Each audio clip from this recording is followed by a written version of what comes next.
Assalamualaikum warahmatullahi wabarakatuh. Nama saya Ahmad Saifuddin.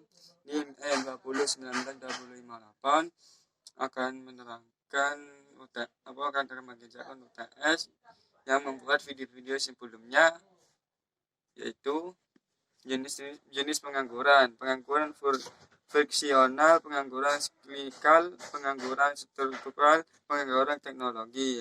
Macam-macam pengangguran terbuka, pengangguran tersembunyi, pengangguran musiman, pengangguran setengah menganggur. Kenapa pengangguran? 1. Menurunkan pendapatan per kapita dan pertumbuhan ekonomi. 2. Meningkatkan biaya sosial. 3. Menurunkan aktivitas perekonomian. 4. Menurunkan penerimaan negara. 5. Menurunkan tingkat keterampilan. 6. Kegiatan distribusi kurang lancar. 7. Terjadi kemiskinan. 8. Kurang gizi. 9. Tindakan kriminal meningkat. 10. Produktivitas tenaga kerja rendah. 11. Upaya rendah.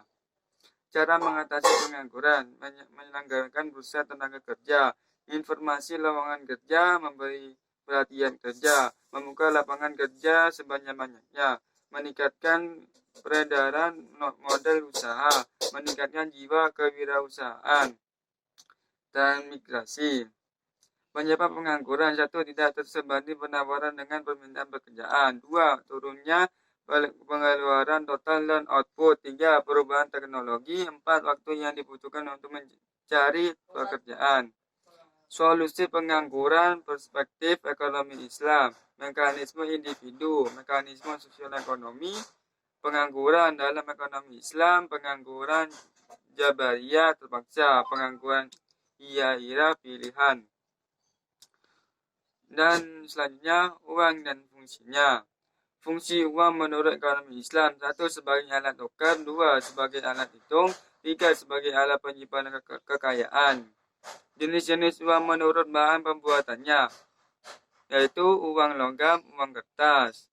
Definisi uang: uang adalah benda yang diterima masyarakat umum sebagai alat tukar dalam kegiatan ekonomi. Fungsi asli uang: uang sebagai alat tukar, medium of change, uang sebagai satuan hitung, unit of score, uang sebagai alat penyimpanan nilai, valuta. Jenis-jenis uang menurut lembaga yang mengeluarkan: uang kertas, uang kertal, uang giral. Menurut nilainya, jenis uang: uang penuh, uang tanda. Fungsi turunan uang: uang sebagai alat pembayaran transaksi yang sah, uang sebagai alat pembayaran utang, uang sebagai alat penimbunan kekayaan, uang sebagai alat pemindahan kekayaan, uang sebagai alat pendorong kegiatan ekonomi. Definisi inflasi: yang dimaksud inflasi adalah kecenderungan naiknya harga secara umum dan terus-menerus dalam waktu dan tempat tertentu. Nopirin 1997, Boydiono 2001. Definisi pendapatan nasional: pendapatan nasional adalah nilai total output akhir suatu negara dari semua barang dan jasa yang diproduksi dalam satu tahun. Macam-macam inflasi berdasarkan sifatnya: lanjut inflasi berdasarkan penyebab dari inflasi, berdasarkan asal dari inflasi. Inflasi dalam perspektif ekonomi konvensional dan Islam. Berdasarkan sifatnya: laju inflasi, inflasi merayap, skripin inflation, di bawah 10% setahun. Inflasi menengah, galloping inflasi antar 10-30% setahun. Inflasi tinggi, hiperinflation, di atas 100% setahun. Berdasarkan penyebab dari inflasi: demand inflation, inflasi permintaan. Inflasi ini timbul karena permintaan masyarakat akan berbagai macam barang terlalu kuat. Cost inflation, inflasi penawaran. Inflasi ini timbul karena kenaikan biaya produksi atau kurangnya penawaran relatif.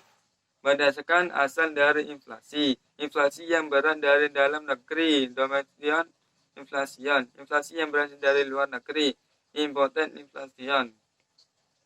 Sebab-sebab inflasi: inflasi permintaan, demand pull inflation, inflasi penawaran, cost push inflation. Inflasi campuran, mixed inflation. Inflasi penawaran, cost push inflation.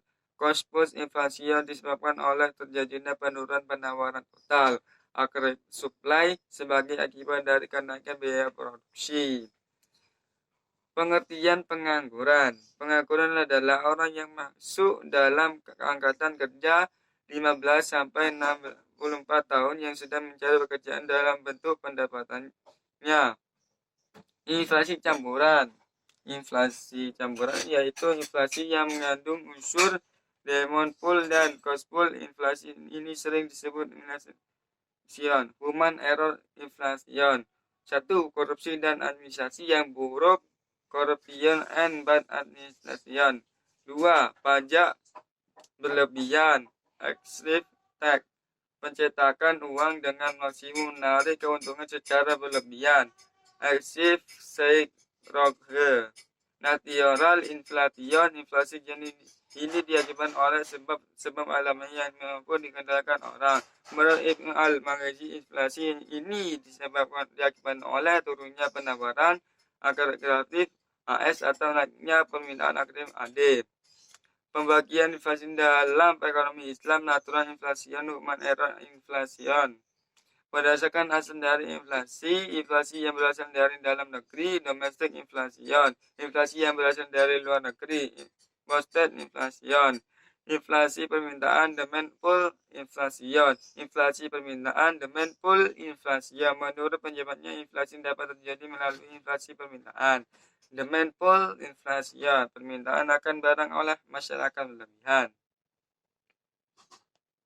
Dan itu saja. Lebihnya mohon maaf. Wabillahi taufiq. Wassalamualaikum warahmatullahi wabarakatuh.